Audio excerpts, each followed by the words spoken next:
João 8:58.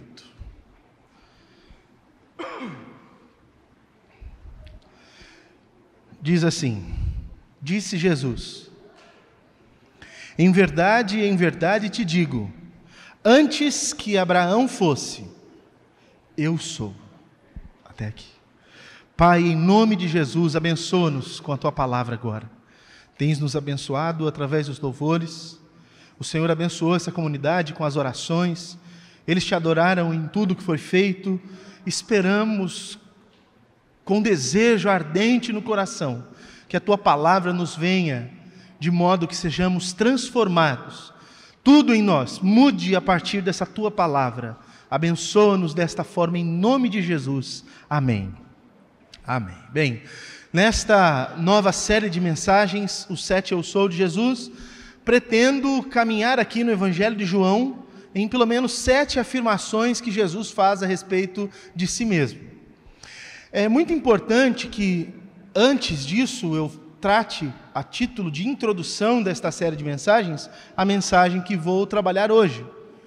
Porque quando Jesus faz as suas afirmações a respeito de quem de fato Ele é, parece que Ele usa uma frase que é simples, comum, mas qualquer judeu, ouvindo o que Jesus estava dizendo, qualquer um naquele tempo, já se ligaria na ponte que Jesus estava fazendo. Cada vez que Jesus fala, eu sou, tem um poder aí por trás disso.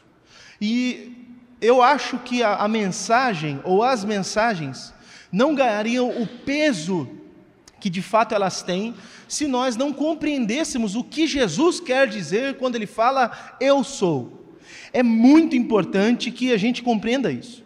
Jesus falando aqui aos judeus que estavam crendo nele naquele instante, por causa de uma série de falas dele, Ele começa a trazer uma revelação tão profunda sobre sua identidade, que mesmo aqueles que criam nele, do verso 31 até o 59 pelo menos, vai mostrar isso, mesmo aqueles que criam nele não podiam suportar tamanha revelação que ele estava trazendo.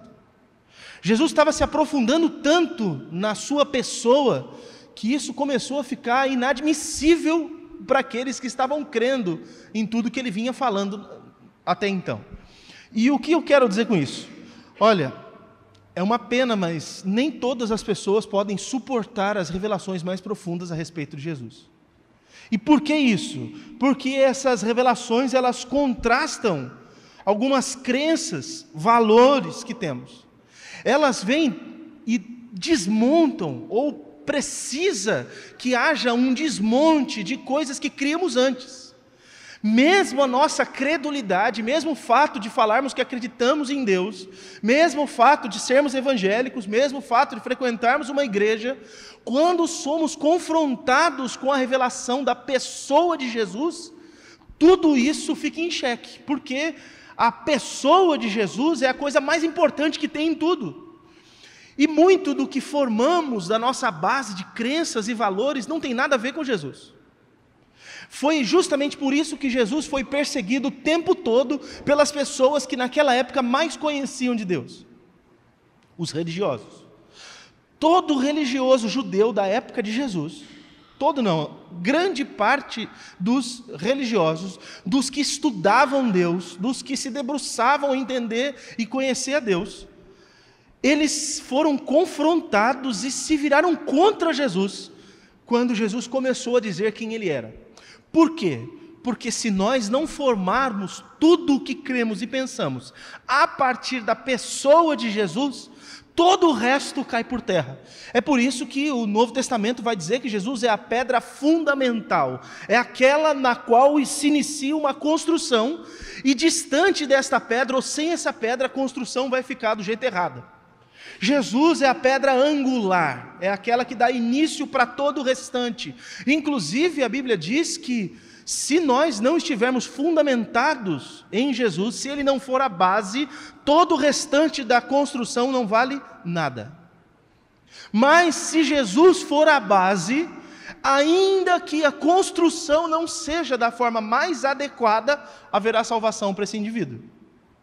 Então tem pessoas que creem elementalmente em Jesus, de modo que elas serão salvas, muito embora o restante de sua teologia, de suas práticas e etc., não sejam as mais ortodoxas, porque a base daquilo que é o fundamento da sua vida está em Jesus.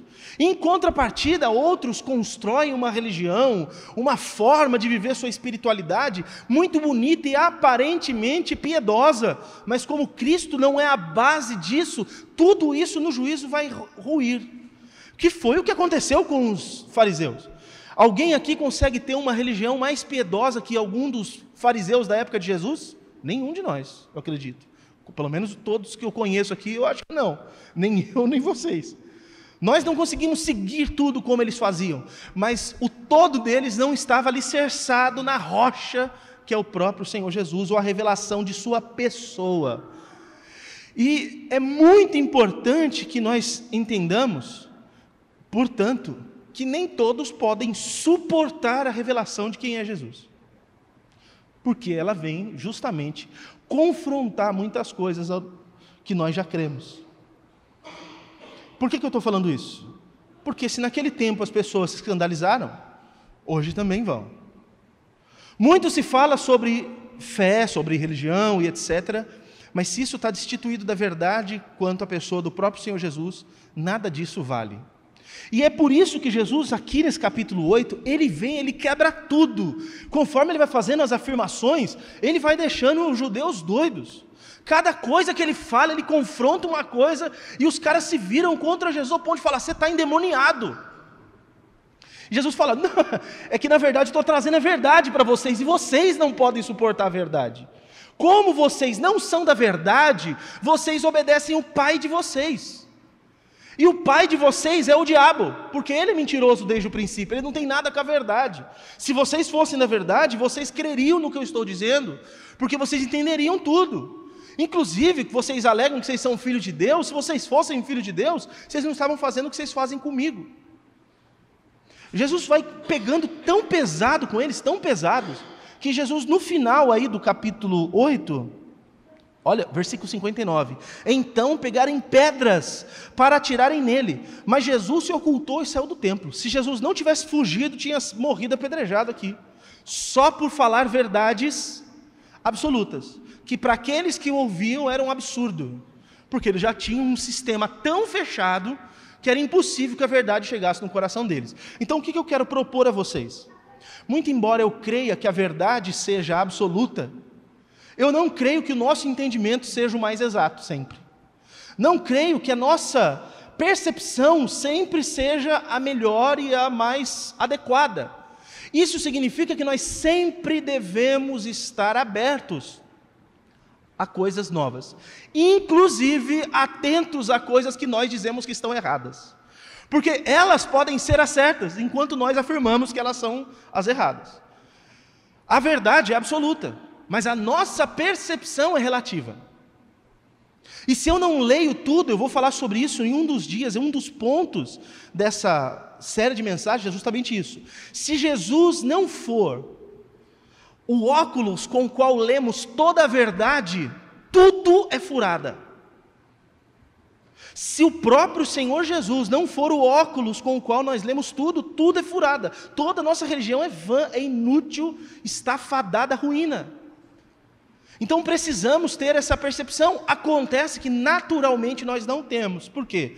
Porque a nossa percepção está corrompida pelo pecado. Nós sabemos lá do Éden, que depois que o homem pecou, a percepção, o juízo que ele faz das coisas nunca foi o mais adequado. Sempre uso esse exemplo porque é o primário, mas veja, Adão e Eva estavam nus no paraíso. Depois que supostamente eles passam a ter o conhecimento do bem e do mal, eles falham. E não porque eles têm o conhecimento do bem e do mal, mas porque esse conhecimento estava corrompido pelo pecado que agora habitava neles. A primeira tentativa de discernir o que era e o que não era estava corrompido. Porque a primeira coisa que eles fizeram ao comer do fruto foi se vestir. E quando Deus pergunta, por que vocês fizeram isso? E a resposta é, porque nós vimos que estávamos nus e pensamos que devíamos nos esconder. Ou seja, pareceu-nos que estar nus era errado e precisamos correr disso. E aí a pergunta que eu faço para Adão e para Eva, no lugar de Deus, é: mas quem foi que falou que estar nu era um problema? Até agora vocês estavam, eu os fiz, vocês estavam desse jeito e nunca isso foi um problema. Por que a percepção de vocês os levou a essa conclusão errada? Deus não tinha reclamado isso com eles, mas eles perceberam. Por quê? Porque a capacidade de discernir o juízo deles estava comprometido por conta do pecado, e dessa forma também é com as pessoas naturalmente. As pessoas perderam a capacidade de discernir o certo e o errado. Então nós precisamos de um valor base para julgar todas as coisas, entender e discernir, e esse valor base é o próprio Senhor Jesus. Quando Jesus começa a se revelar, todos os que já tinham um pressuposto e não estavam abertos à verdade de Jesus, foram confrontados e deram contra essa pedra. Acontece que todos aqueles que dão contra essa pedra são despedaçados. Então, precisamos prestar atenção no que Jesus tem a falar a respeito de si mesmo. Mas antes eu quero trazer essa percepção do que significa esse eu sou que nós lemos aqui. Jesus disse: antes que Abraão fosse, eu sou. Antes que Abraão fosse, eu sou. Isso, Jesus está remetendo a algo que o próprio Deus disse para Moisés. Êxodo, vai comigo, Êxodo 3, verso 14 e verso 15. Gênesis, Êxodo, segundo livro aí. Capítulo 3, verso 14 e 15.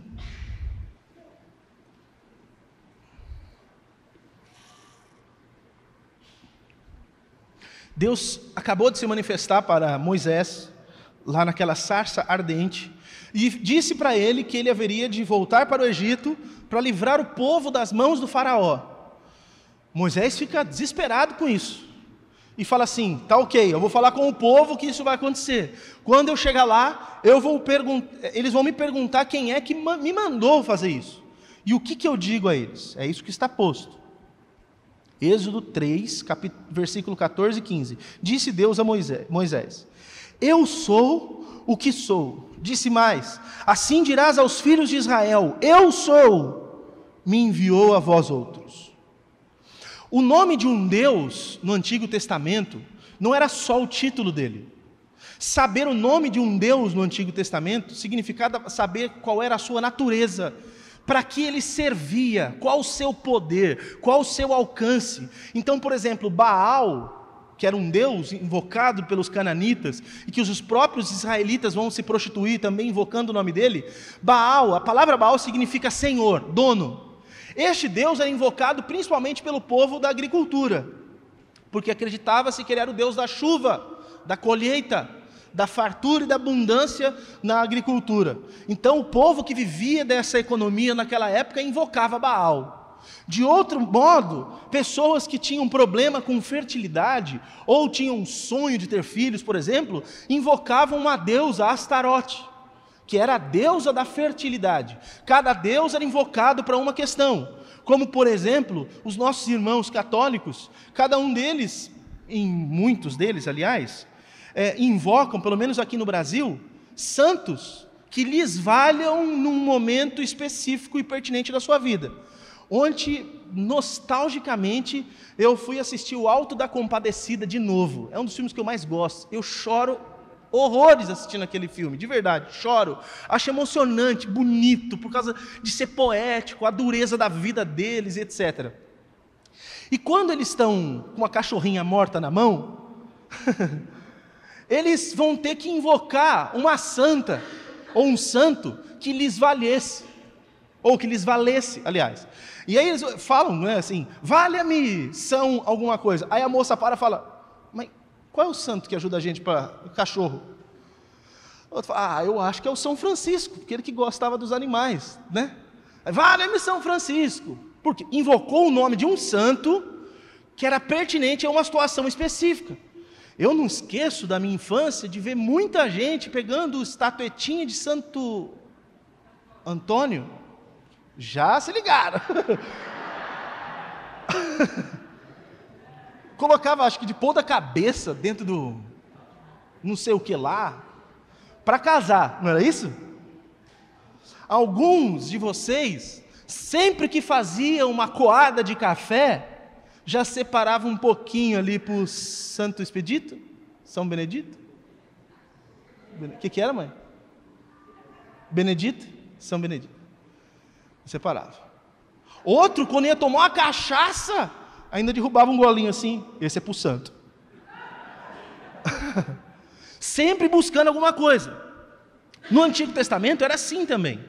E sempre que se invocava um Deus por causa de alguma coisa, e o seu nome remetia àquilo que ele era e àquilo que ele fazia. Veja que no Gênesis, quando as pessoas vão se relacionando com Deus, elas vão dando nomes para o mesmo Deus, em circunstâncias diferentes, por conta daquilo para o qual Deus se manifestou e na circunstância que Deus havia se manifestado. Os patriarcas chamam Deus de El Shaddai, o Deus Todo-Poderoso. A Agar, quando está afastada, foi expulsa de casa com o seu filho, vai para o canto e Deus se manifesta para falar com ela ali através de um anjo e tal, e ela sabe que Deus a está vendo, ela, El Roi, chama a Deus, é o Deus que vê. O Abraão, quando está lá, prestes a matar o seu filho, e de repente vem a provisão de Deus para que o seu filho não seja sacrificado, ele começa a invocar o Deus que é o Jireh, é o Deus que provê. Em cada circunstância, aquele povo vai dando um nome aparentemente diferente, que na verdade não diz respeito a ser deuses diferentes, mas a atributos de Deus, nos quais Deus estava se manifestando. No Antigo Testamento, o nosso Deus é conhecido com muitos nomes, mas não porque ele tem muitos nomes, porque nome no Antigo Testamento diz respeito a atributo, diz respeito à própria pessoa. Por isso que as pessoas recebiam o nome de forma muito cuidadosa no Antigo Testamento, porque o seu nome representava alguma coisa que estava acontecendo. Por exemplo, num dado momento, Israel estava sendo invadido, os inimigos tomam e saqueiam aquela nação, e nesse saque eles matam algumas pessoas, sacerdotes, e levam a arca, que era a presença de Deus, levam embora a arca daquele lugar. Uma mulher que está prestes a dar à luz, sabendo da morte do seu marido, que era um dos sacerdotes, e que a arca tinha sido levada, ela ficou tão nervosa que na hora ela ganhou o bebê. E tendo aquele filho, ela deu o nome de Icabode, que significa a glória se foi. Jacó, quando nasce, recebe esse nome de Jacó, porque ele tinha uma aptidão desde pequeno a tentar usurpar o lugar do irmão, porque ele nasce grudado no calcanhar. Significa Jacó usurpador, ou literalmente aquele que segura o calcanhar. Esaú, seu irmão, recebe esse nome Esaú, porque Esaú significa peludo. Depois de um tempo, ele recebe um outro nome, pelo qual a descendência dele é chamada, que é Edom, de onde vinham os edomitas, porque ele era ruivo, e Edom significa vermelho. Nenhum nome no Antigo Testamento é à toa, nenhum. Todos os nomes têm um sentido, significado, porque eles entendem que nomes são muito mais que nomes. Nomes evocam prerrogativas pessoais. E pensar em Deus a partir de um nome é entendê-lo a partir de quem ele é ou a partir daquilo que ele vai fazer. Então, quando Moisés vai libertar o povo do Egito, ele fala assim: que Deus que eu vou falar que os está tirando do Egito? Qual dos deuses? É essa pergunta literal, porque é Elohim, plural, Eloi, singular. Elohim, qual dos deuses?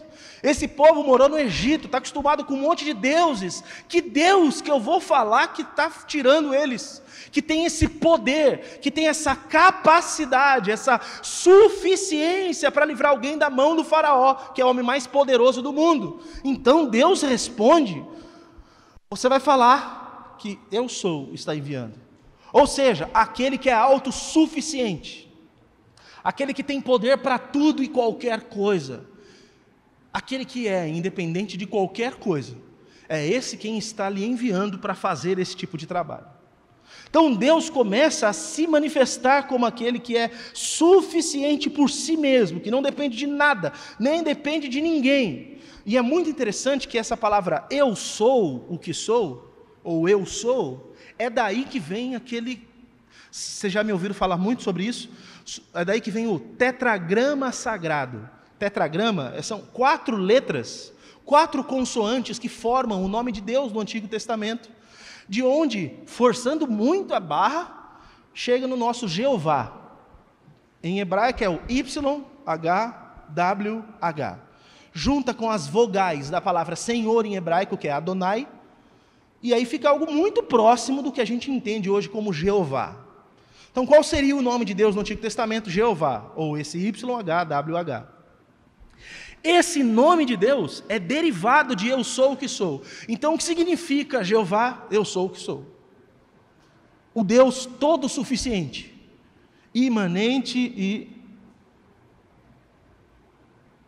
Como que é? Imanente e transcendente. Isso, imanente, transcendente. No Antigo Testamento, se você tiver curiosidade e pesquisar, você nunca vai encontrar alguém falando de si mesmo e afirmando eu sou. Nunca. Em português, a tradução vai dizer eu sou. Eu sou fulano de tal, por exemplo. Eu sou Abraão. Mas nunca vai ter ninguém, depois de Deus se declarar como sendo eu sou, não tem nenhuma afirmação no Antigo Testamento de eu sou. O máximo que alguém diria no Antigo Testamento é assim, eu, Fábio. Não, eu sou o Fábio. Quem é você? Eu, Fábio. É isso. Porque eu sou, eles sabem que é um título de Deus. E ninguém se atreveria a usar um título de Deus. Vocês entenderam? Eu sou é nome para Deus. Ninguém se atreveria a usar isso. Então, sempre que eles vão se referir a alguma coisa, eles não usam o verbo ser junto com quem ele é, por exemplo. Porque eles sabem que ninguém é, só Deus é. Esse é um pensamento que permeia todo o Antigo Testamento. Aí tem 2 nações do Antigo Testamento que o próprio Deus os acusa de estarem usando a prerrogativa de achar que são alguma coisa. E essas 2 nações são totalmente destruídas, e Deus as acusa, e Deus mesmo as destrói, porque elas acham que são alguma coisa. Babilônia e Nínive. Você quer ir lá nesse texto? A gente tem um tempinho para isso. Vai lá, Isaías 47, vamos viajar aí no texto. Isaías 47, verso 8 e verso 9.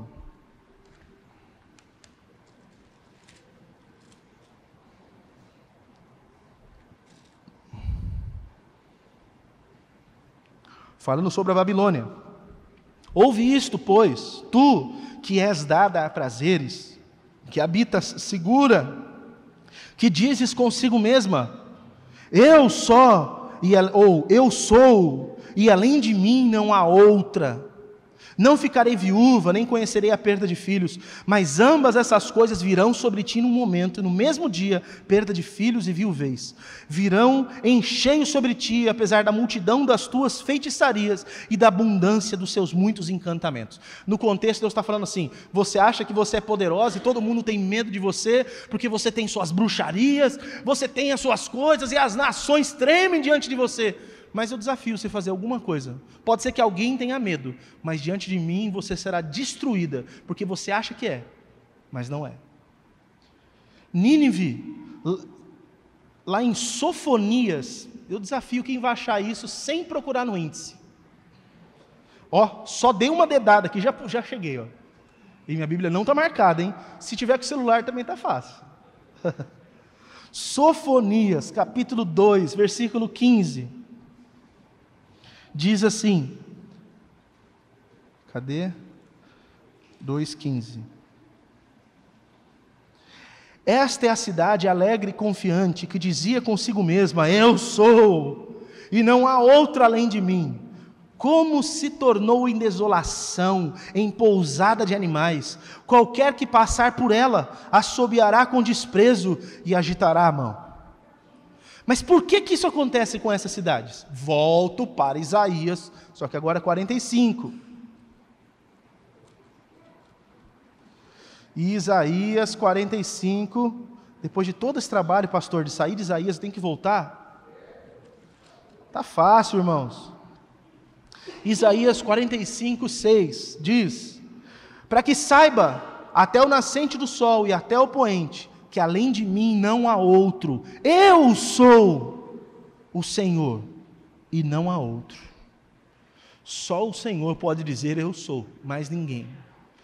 Isso era o pensamento que já estava já estava no coração de todos os judeus. Então veja isso, cada vez que um judeu lia alguma coisa, ele jamais dizia ou pensava alguma coisa a respeito de si, porque ele sabia que só quem é o próprio Deus. Toda vez que eles viam alguma coisa, eu sou no Antigo Testamento, eles sabiam, está se referindo a Deus. Porque ninguém mais é, só o Senhor é Deus. Então, nós começamos a pensar algumas coisas a partir de quando Jesus diz, antes que Abraão fosse, eu sou. Nós podemos tirar algumas conclusões a respeito disso, e eu quero passar a essas conclusões. Jesus estava afirmando, primeiro, que Ele mesmo é Deus. Eu sei que para alguns de vocês isso está muito bem, muito fácil, muito resolvido. Falar, Jesus é Deus, está fácil. Não está fácil.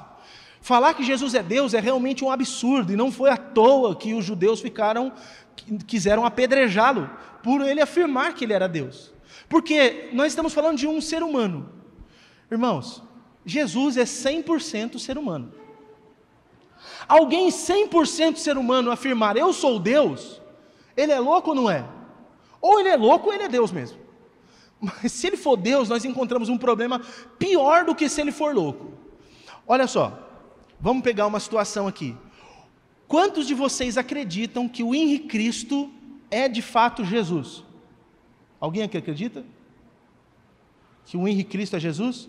E eu pergunto, por que você não acredita? Alguém me dá uma justificativa boa só. Só uma, não precisa de duas. Me dê uma justificativa boa de por que o Henrique Cristo não é Jesus. Porque ele não é o Cristo mesmo. Ué, vocês disseram que não, então tem que ter um porquê. Vocês não acreditam só porque não acreditam? Foi por essa mesma razão que os judeus não acreditaram que Jesus era Deus. Por essa mesma razão, o Henrique Cristo hoje é feito de idiota. Pastor, você está defendendo o Henrique Cristo? Você acredita nele? Não, eu estou mostrando para vocês que o método de dizer que sim ou que não é o mesmo que a gente usa, que os judeus usaram. A gente não tem critério para falar que não. A gente só acha que não. Mas os judeus também acharam que Jesus era um falastrão, que era um doido, um enganador.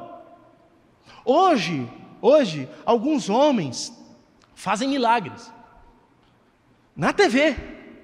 E alguns outros que nem são cristãos, em muitos lugares do mundo, fazem coisas absurdas. E fica a gente o tempo todo tentando provar que não é verdade. Então tem pessoas com poderes parapsíquicos, outras pessoas com poderes não sei do que, não sei das quantas. Aí chega lá um padre e vai estudar aquilo tudo e fala, isso não existe. Isso não existe. Isso não existe. Ele está usando de critérios para fazer isso. Certo? A gente usa de certos critérios, ou deveria usar de certos critérios para falar, não, esse é o Cristo, esse não é o Cristo. O Henrique Cristo não é o Cristo. Ele é só um louco. Ou um 71 dos melhores. Porque ele tem seguidores, ele ganhou terreno, ele tem uma casa, que ele mora com o pessoal lá, ele é sustentado. Gente, aquele homem não trabalha, aquele homem vive de ser o Henrique Cristo, é sério. E antes de aparecer na televisão, ele já era sustentado. E ele tem uma galera que mora com ele, que são os discípulos e as discípulas, que cantam paródias para ele. E moram lá e vivem disso, sustentados por isso, porque tem gente que acredita nisso. Aqui na América Latina tem um cara que se autoproclamou o Cristo. Na verdade, ele se autoproclamou Cristo homem. É esse o termo. Por quê? Porque é assim que Paulo usa o termo. Cristo Jesus homem. Ele se autoproclamou isso. E ele tem uma seita de milhões de pessoas. Milhões. Tem igreja dele no Brasil. Ele morreu e a esposa dele está levando adiante o negócio. E lá eles acreditam, muita baboseira, né? Eles acreditam que como lá no Apocalipse fala que o 666 é o número de homem, está escrito lá, é número de homem. Então quem lê, entenda. Eles falam, pronto, Jesus Cristo o homem, 666 é o número do homem. O que é 666? O número do Cristo. Então todos os seguidores têm uma tatuagem 666. Aqui na América Latina, e tem no Brasil, a igreja desse cara. Tá bom, você acredita que isso é verdade? Não. Qual o critério que você usa para falar que não? O mesmo que os judeus usaram para falar que Jesus não era o Filho de Deus? Sim. Timóteo. Qual você vai usar? Certo.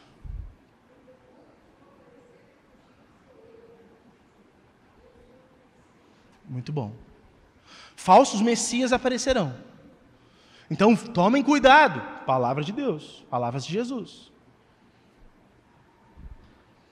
Tem base bíblica para a gente fazer certas afirmações, mas a gente não conhece, a gente não sabe.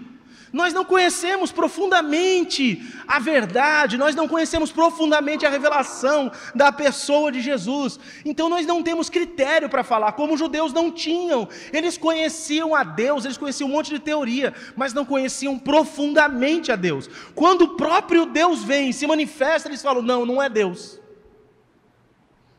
E aí alguns que começaram a crer que ele era Deus, mas não podiam admitir que ele era Deus e humano ao mesmo tempo, começaram a fazer várias fábulas diferentes. Uns diziam, não, é que na verdade o que as pessoas viram era tipo um holograma. Era um espírito, não era carne, não era humano. Ele era tipo um espírito que andava entre as pessoas e as pessoas podiam ver. É isso. E é por isso que João, em uma de suas cartas, diz: aquele que não confessa que Jesus veio em carne, esse é o espírito do anticristo. Porque naquela época tinha gente que acreditava que ele era Deus, mas era só um espírito que vinha na terra, não era humano. Mas estava lá um humano de carne e osso na frente dos discípulos, dizendo: eu sou Deus. Vocês conseguem acreditar em mim? A maioria olhou e falou: não, não dá para acreditar. Como que um ser humano pode ser Deus? Como que alguém que é totalmente humano, eu conheço sua mãe, Jesus. Ah, Jesus, está de brincadeira, sem falar que você é Deus. Eu conheço sua mãe, velho. Estudei com a sua mãe no ginásio, você está de brincadeira. Eu sei quem é José, o seu pai, você está de lorota. Conheço todas as suas irmãs e todos os seus irmãos. Que história é essa, Jesus, de você falar que você é Deus, cara? Vocês acham que era fácil para um judeu naquela época simplesmente admitir que Jesus é Deus? Para nós está resolvido, porque nós pegamos um pacote da religião que a gente já acredita no pacote todo, a gente nem tem ideia do que significa. E crer que Jesus é Deus é uma das coisas do pacote. E eu não estou querendo contrariar isso, pelo contrário, eu estou aqui para afirmar. Mas eu estou dizendo que se você não conhecer quem é Jesus, afirmar que Ele é Deus é uma coisa muito vaga, porque isso não vai ser uma verdade absoluta no seu coração. Mas a primeira coisa que a gente aprende aqui é que o próprio Jesus é Deus. Quando Ele fala, antes que Abraão fosse, eu sou, Ele está dizendo para todos os que estão ali, eu sou Deus. A segunda coisa que Jesus está afirmando dentro dessa afirmação, eu sou, é que desde sempre, Ele é quem Ele é. Muito embora Ele tenha naquele momento histórico se manifestado como Jesus. Hoje eu não vim, de verdade, com outra intenção a não ser confundir a cabeça de muitos de vocês. Então se você falar, não estou entendendo nada, eu vou falar, estou com sucesso.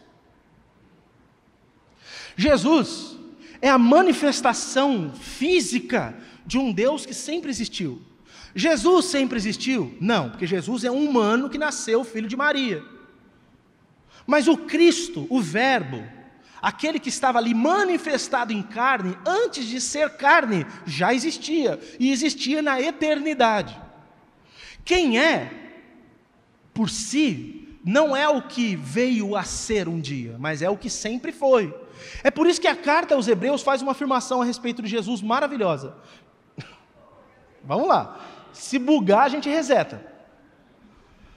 Por isso que a Bíblia faz uma afirmação a respeito de Jesus. Jesus Cristo, me ajudem a lembrar. Hebreus 13, 8. Se você já foi da igreja quadrangular, você tem a obrigação de saber isso.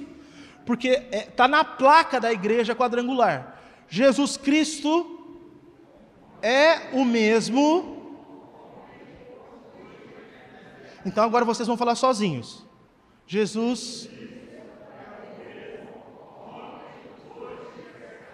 Olha, tem duas possibilidades. Ou esse texto tem um erro de português muito grave,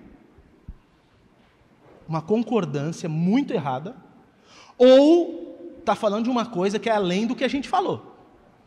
Por quê? Ele é o mesmo. Ontem, não tem como o é ser para ontem. Você estudou português na escola, você consegue flexionar o verbo ser. No passado, o verbo ser é fui. No presente, o verbo ser é. No futuro, o verbo ser é será. Então, o certo dessa frase seria: Jesus foi o mesmo ontem, é o mesmo hoje e será o mesmo eternamente. Só que o texto está muito claro: Jesus é ontem, é hoje e é eternamente. Pergunto, por quê? Está errado?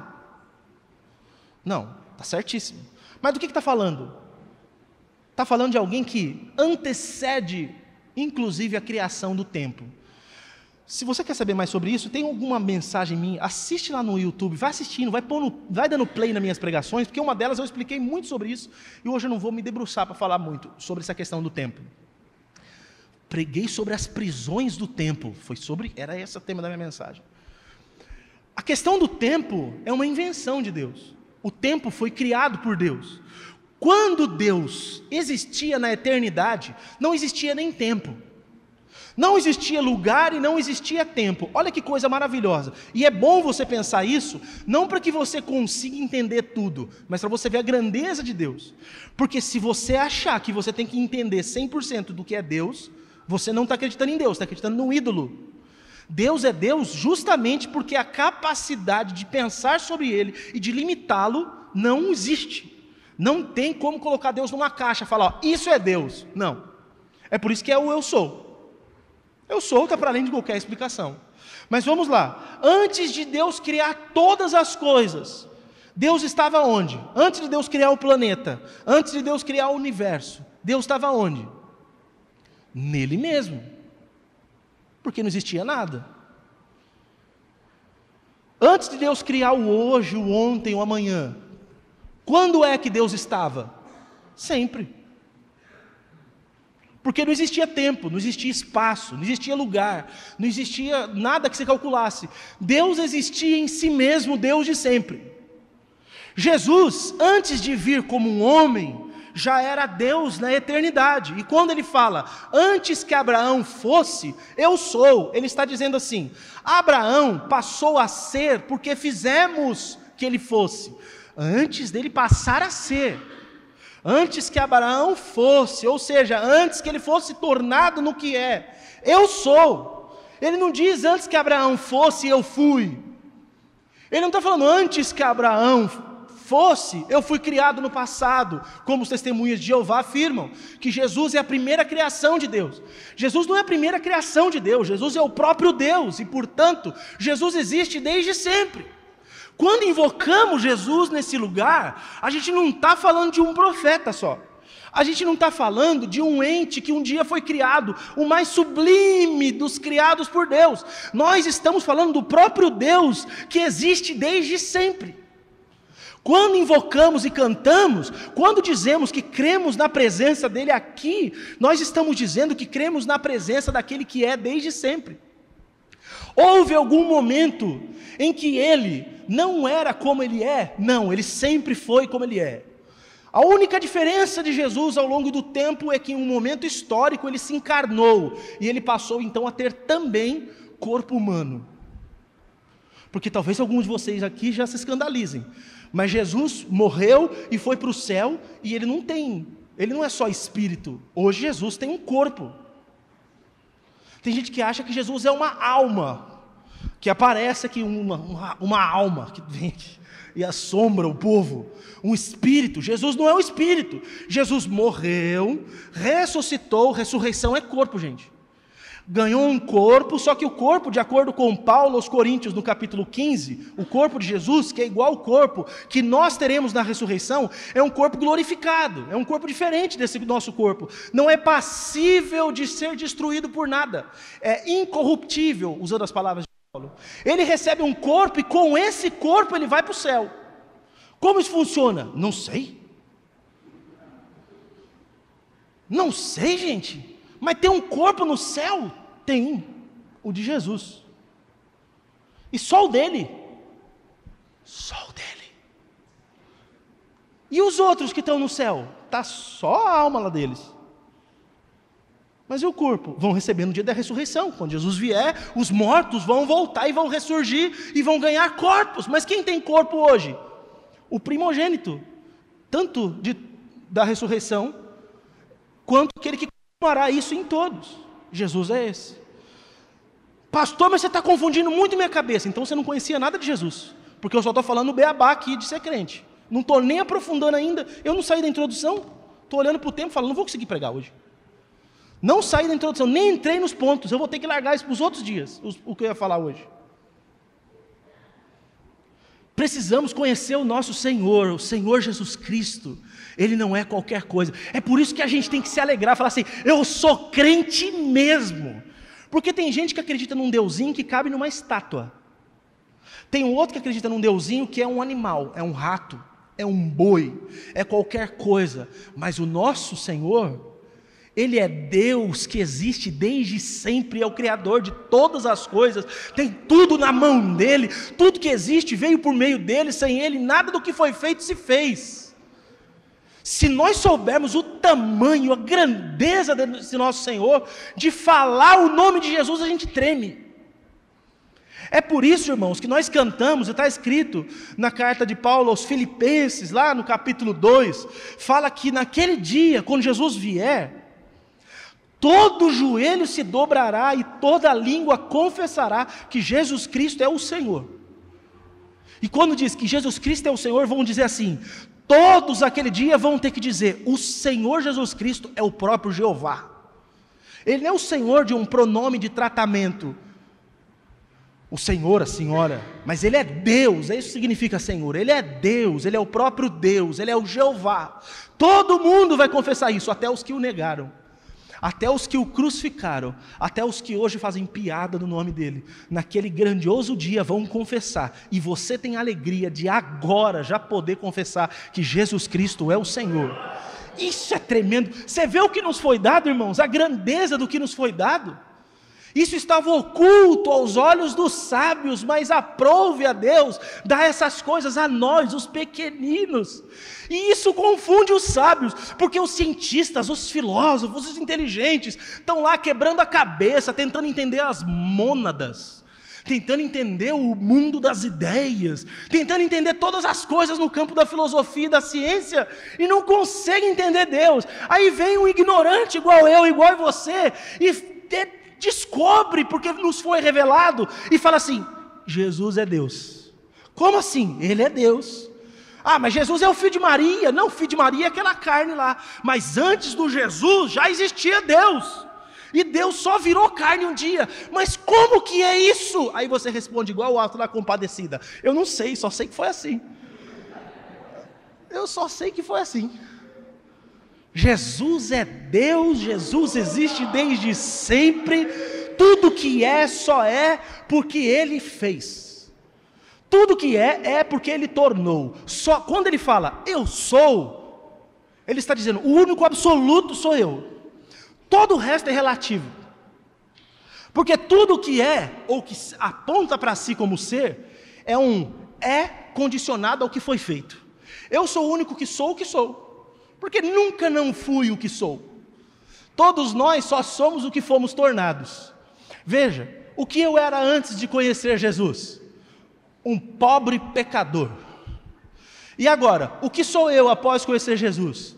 Alguém salvo pela graça de Deus. O que eu fiz por isso? Nada. Por que eu estou como estou? Porque Ele fez isso comigo. Qualquer coisa que eu venha a ser, se você for grande entre os homens, se você for poderoso, se você tiver dons, se você tiver unção, se Deus te usar, você não é nada. Moisés tinha essa consciência. Porque naquela conversa que ele tem com Deus, lá na sarça, Deus fala, olha, eu vou te enviar e você vai levar o meu povo da mão do faraó. A primeira coisa que o Moisés fala com Deus é, mas quem sou eu para fazer isso? Ele está dizendo, eu não sou. Se eu não sou, eu não posso, porque só pode quem é. E Deus passa a dizer para ele, mas eu estarei contigo, eu serei contigo, eu sou Deus, e porque eu sou Deus, você comigo agora é alguma coisa. Você não era nada, Moisés. mas agora você será o libertador do povo, porque o eu sou está com você. Você não é, mas eu sou, então eu sou está com quem não é. Não é passa a poder todas as coisas. Por que quem não é pode qualquer coisa? Porque o eu sou está com ele. É por isso que pequenos como nós fazem grandes coisas, porque aquele que é tudo está com a gente. E por isso todas as coisas são possíveis. Irmão, quando você capta isso, quando você entende esse código aqui, não tem mais impossíveis. Lembra que eu preguei, eu ensinei vocês da Sara? A Sara não via coisas acontecendo porque ela olhava para ela e ela falava, eu não sou. Eu não sou o quê? Eu não sou na idade adequada, eu não sou casada com um homem que pode ainda, eu não sou fértil, sou estéril. Tudo na vida de Sara eu não sou, ela só olhava para isso. Hebreus 11, versículo 13 diz que ela passou a olhar e crer no Deus que fez a promessa, ou seja, ela passou a olhar para quem é.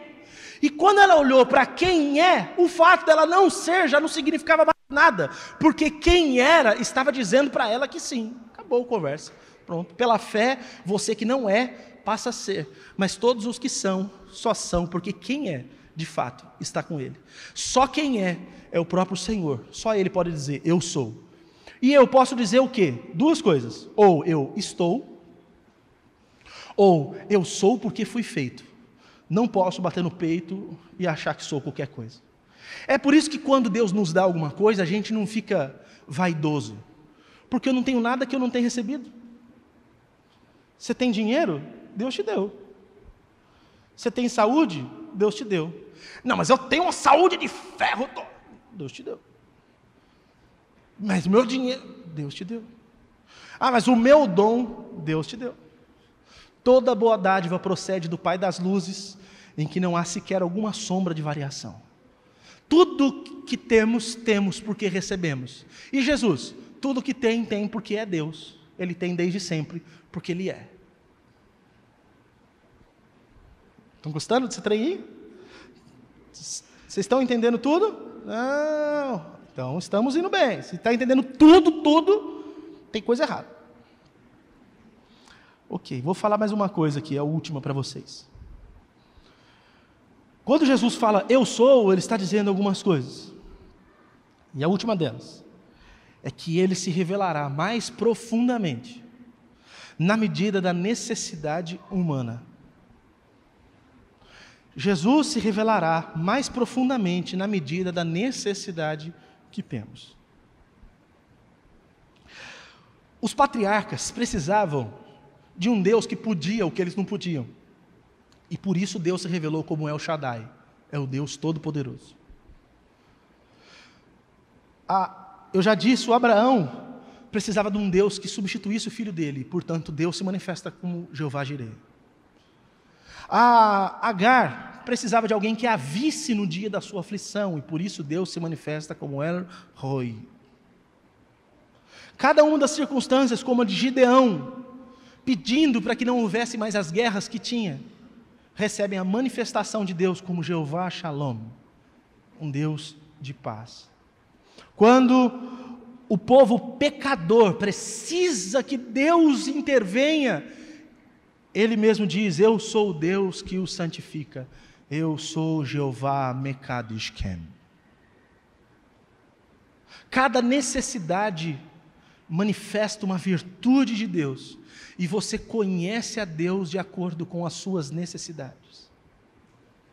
Pastor, por que eu não sou mais santo? Por que eu não sou tratado no meu pecado? Porque você não tem necessidade disso. Porque você não percebe o quanto você precisa de um Deus que te santifica. Porque quando você levar a sua fraqueza diante dEle, Ele se manifestará a você como um Deus santificador. Deus vai se revelar a você de acordo com as necessidades que você tenha. Então preste atenção no Deus que você quer conhecer e perceba as suas necessidades e busque a Deus. E Ele vai se manifestar na medida dessas necessidades. E a partir disso você começa a conhecer Deus. É por isso que tem gente que conhece mais a Deus na área financeira. Tem gente que conhece mais a Deus na área da saúde. Tem gente que conhece mais a Deus na questão da salvação da família. Porque são áreas de necessidades, eles passam a buscar mais a Deus por isso. E Deus se manifesta nessas áreas na vida delas. E elas passam a conhecer a Deus. Eu, nesses últimos tempos, tenho conhecido que Deus, Jeová Jireh, o Deus que provê, que sustenta, temos tido uma farta demonstração e revelação desse Deus para nós. Que eu falo para os outros das coisas que acontecem, as pessoas não acreditam.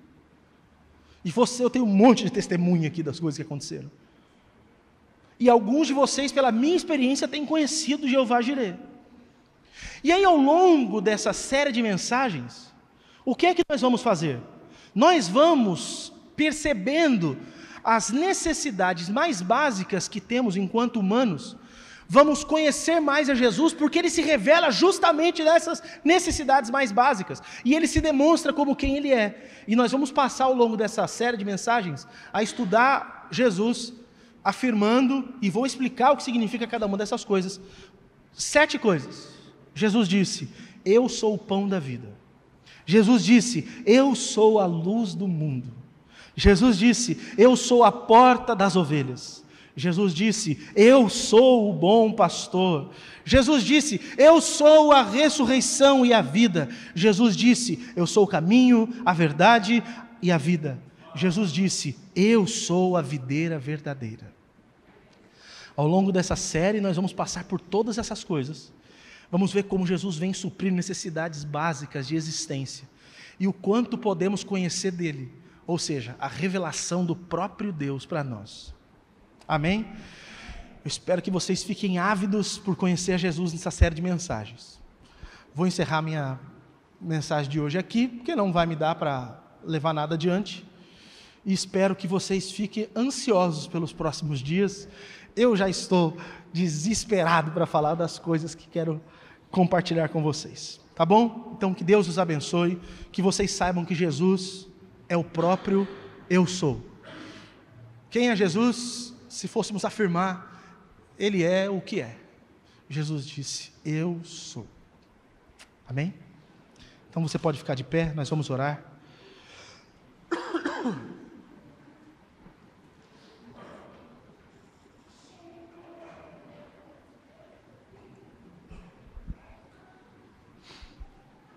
Senhor, nós chegamos no campo do sagrado.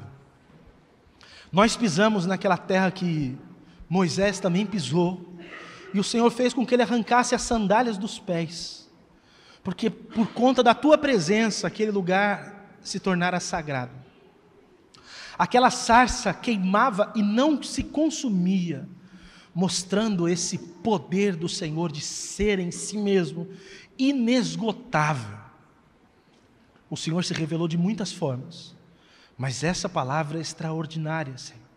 Permita-nos compreender essas coisas e conhecer mais profundamente o nosso Senhor Jesus, para que através disso tenhamos um relacionamento mais íntimo contigo e desfrutemos de tudo que essas revelações nos trazem. Te peço que seja assim, em nome de Jesus. Amém.